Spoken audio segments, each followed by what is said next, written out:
Je manque d'estime de moi, comment apprendre à me valoriser?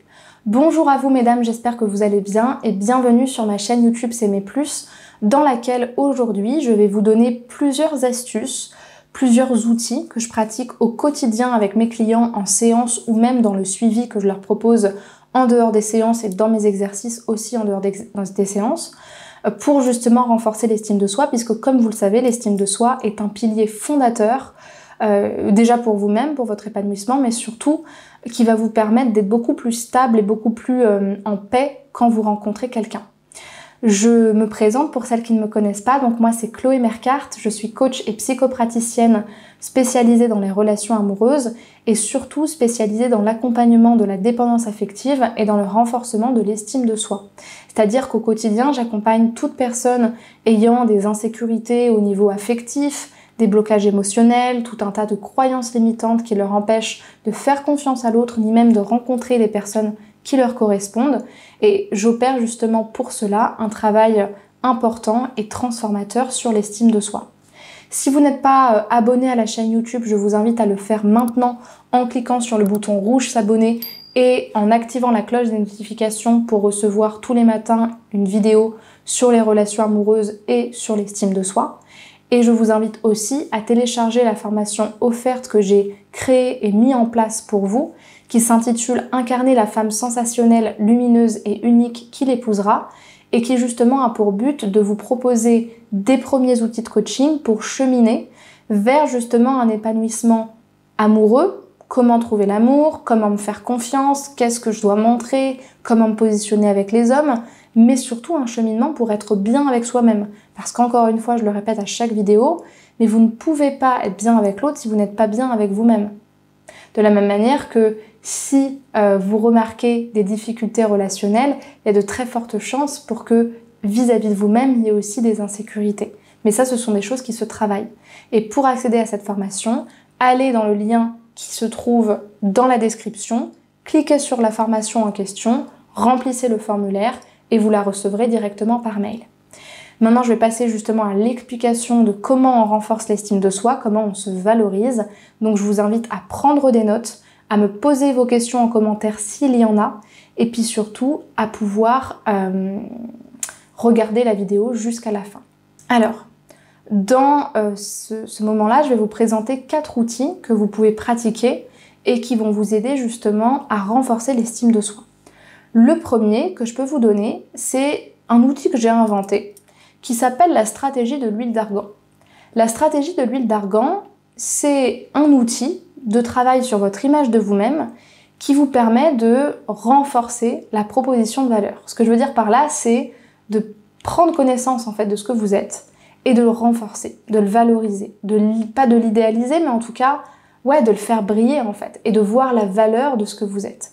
Pourquoi l'huile d'argan? Parce que moi, je suis très sensible aux produits de beauté, aux produits pour le corps. Typiquement, pour moi, la stratégie de l'huile d'argan, c'est vraiment le produit Nuxe. Vous savez, la marque Nuxe dans les pharmacies, avec les paillettes, dans cette huile magique pour la peau, qui protège la peau, qui vous donne la sensation d'être une sirène, qui vient de l'arbre de vie d'Afrique du Nord ou je sais pas trop quoi. Mais en tout cas, même si elle coûte 90 balles, on a envie de la prendre parce qu'elle sent bon, parce qu'on se sent divine quand on l'a, parce qu'on se dit je vais la mettre juste avant de partir et je vais me sentir bien. C'est vraiment ça, la stratégie de l'huile d'argan. C'est-à-dire, c'est se dire finalement, qu'est-ce qui me représente moi? Quelle est ma petite paillette intérieure? Et surtout, quelle est ma référence? La stratégie de l'huile d'argan, c'est aussi, vous savez, quand vous achetez un produit et que vous voyez différentes catégories. Par exemple, dans les parfums ou dans les desserts, par exemple, ou même dans les cocktails.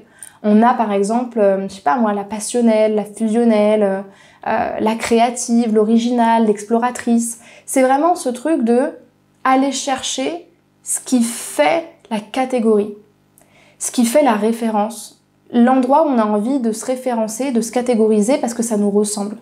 Plus vous allez être sûr de ce que vous êtes, plus vous allez pouvoir communiquer avec confiance sur en fait ce qui fait votre force au quotidien. Et ça marche aussi bien pour les hommes que dans la vie en général. Et pour ça, moi je donne un exercice qui est très simple, c'est de dessiner, vous savez, les bonhommes qu'on voit dans les passages piétons, d'écrire votre nom en dessous et de vous dire ok, qui je suis, Qu'est-ce qui me représente? Moi, je le dis tout le temps, ce qui me représente, c'est la chanson française, les films français. Vous ne me faites pas regarder autre chose que du cinéma français. Les films de manière générale, les militaires, les gendarmes, les pompiers. Hello, j'adore ça, c'est mon truc, c'est mon délire. Voilà, ne cherchez pas. C'est mes références.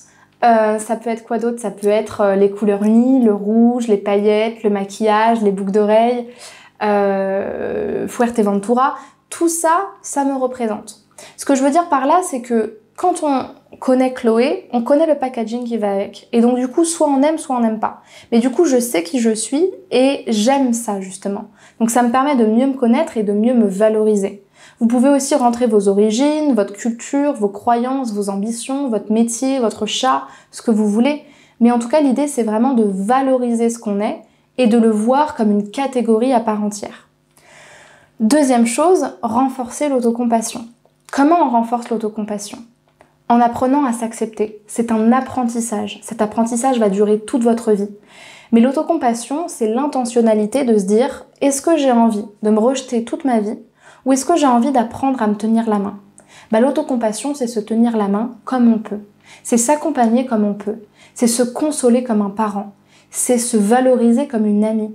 C'est se regarder comme un enfant blessé qu'on va consoler et qu'on va rassurer. C'est juste ça l'autocompassion. C'est, avant même d'être un outil, c'est un regard sur soi.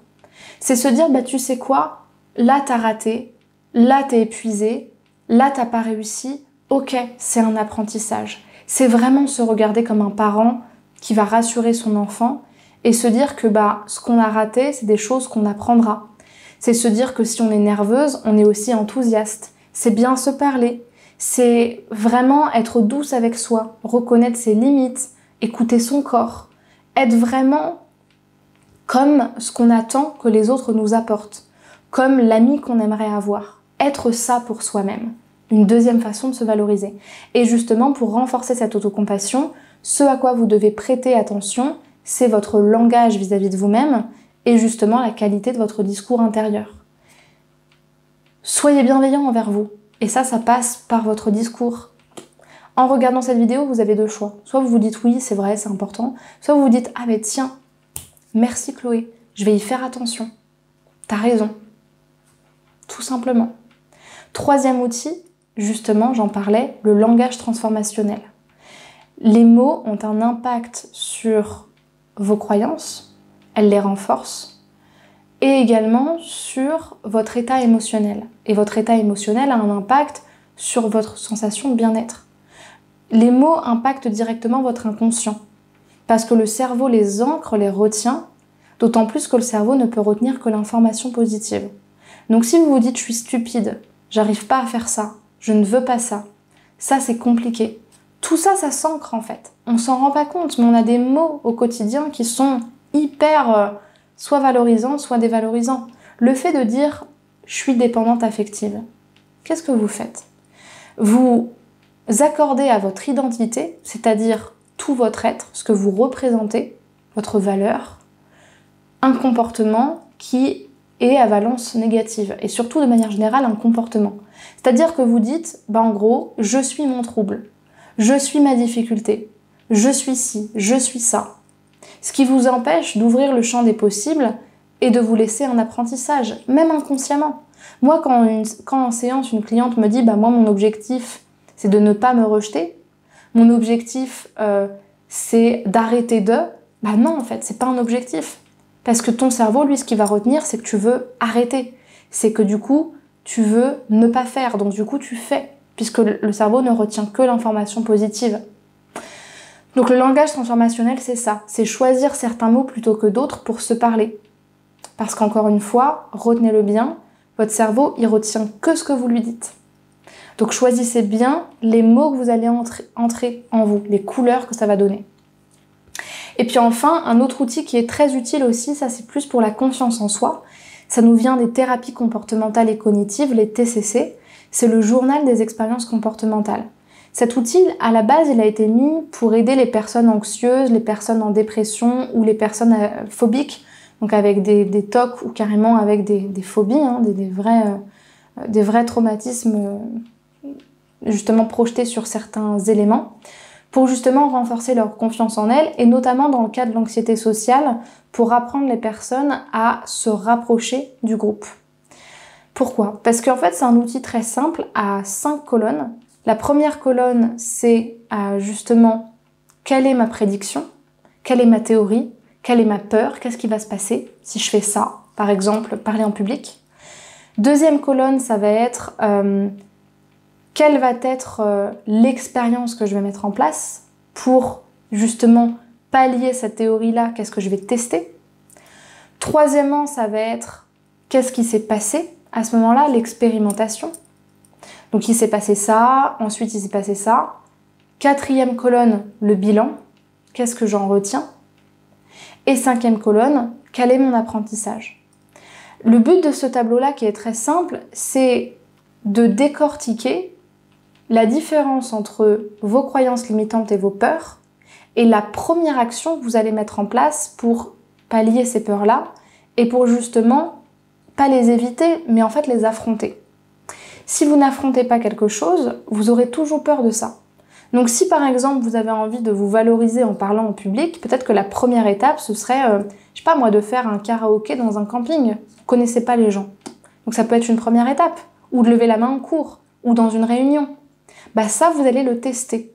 Vous allez le mettre dans votre journal des expériences comportementales pour justement le tester et voir la différence entre le début où vous jugez ce qui va se passer, où généralement vous avez des erreurs cognitives, c'est-à-dire des pensées qui fusent et qui vous racontent n'importe quoi alors que vous ne savez pas de quoi vous êtes capable, et ensuite le résultat. Et surtout, le bilan de l'expérience. Ok ? Je voulais également, avant de terminer la vidéo, vous dire que quand les personnes ont besoin de travailler sur l'estime de soi, franchement, en coaching, PNL, hypnose, il y a énormément d'outils à utiliser. Mais il y en a un que j'adore. Et ça s'appelle le carré magique. Le carré magique, c'est un outil dans lequel, à travers ce qu'on appelle les positions perceptuelles, c'est-à-dire le fait d'utiliser différentes personnes qui ne seront pas dans la pièce, mais dont vous allez prendre justement le corps, la voix, l'énergie, la personnalité en vous mettant à leur place, vous allez pouvoir renforcer votre image de vous-même et puis votre amour pour vous-même d'une manière dont vous n'auriez même pas imaginé que ce soit possible. Vous allez à la fois voir toutes les qualités que vous refusez de voir de vous, vous allez à la fois secouer vos croyances limitantes, vous allez à la fois vous rapprocher de vous-même, vous allez à la fois expérimenter ce que ce sera de vous aimer, et vous allez à la fois modéliser sur des personnes que vous admirez en prenant leurs meilleurs conseils. C'est un exercice de PNL très simple, mais qui est transformateur. Et quand vous avez besoin de travailler sur l'estime de soi, généralement c'est ce que je fais. Donc si vous sentez que vous avez besoin d'être accompagné et que le carré magique vous fait envie, franchement c'est une super belle expérience à vivre. Et après on peut l'enchaîner avec d'autres exercices, notamment la remontée des niveaux logiques en se projetant dans l'objectif, ou encore l'estime de soi à travers l'hypnose, qui est également très très bien. Et donc pour ce faire, que ce soit pour suivre un coaching avec moi, quelques séances ou même une formation, je vous invite à réserver un entretien avec moi de 15 minutes qui est offert. Et pour ce faire, vous allez cliquer sur le premier lien dans la description de la vidéo.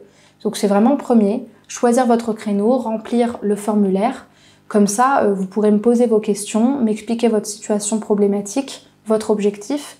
Et moi, je pourrais vous proposer une solution d'accompagnement appropriée, que ce soit une formation, un coaching individuel ou d'autres choses, pourquoi pas.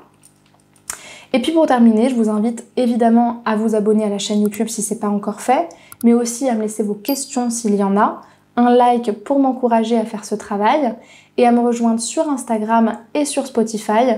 Les deux, c'est mes plus. Vous aurez les liens pour rejoindre directement ces deux comptes-là dans la description de la vidéo. Sur Insta, je suis très présente pour répondre à vos messages privés, discuter avec vous, répondre à vos questions, et puis très présente tout court sur Insta avec des posts, des lives, qui vous apprennent justement comment fonctionne le coaching et comment ça peut vous aider justement à renforcer votre estime de vous-même et puis à vous faire plus confiance aussi en amour.